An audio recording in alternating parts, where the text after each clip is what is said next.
মাঝে মাঝে নিজের পছন্দসই রান্নাবান্না করতেও কিন্তু ভালো লাগে। ডিপ্রেশন কাটানোর কিন্তু একটা খুব ভালো মেডিসিন এই রান্না। যারা এই সময়ের মধ্যে দিয়ে যাচ্ছেন, তারা একবার কিচেনে ঢুকে নিজের পছন্দ মতো একটা কিছু বানিয়ে নেবেন, দেখবেন অনেকটা মাইন্ড ফ্রি লাগছে।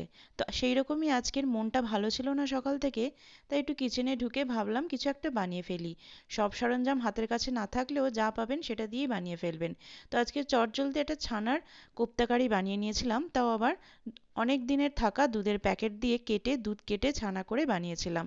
পেঁয়াজ, রসুন, টমেটো একসাথে পেস্ট করে, জিরে গুঁড়ো, ধনে গুঁড়ো, আদা বাটা, সব গরম মশলা দিয়ে আর ছানা কাটানো জলটা দিয়ে খুব ভালো করে কষিয়ে নিয়ে প্রেসারে আলু সেদ্ধ করে আর এই ছানার যে বড়াগুলো করে রেখেছিলাম 2 মিনিট ফুটিয়ে ঘি দিয়ে নামিয়েই হয়ে গিয়েছিল আমার চটজলদি ছানার কোফতা কারি। খেতে কিন্তু দুর্দান্ত হয়েছিল।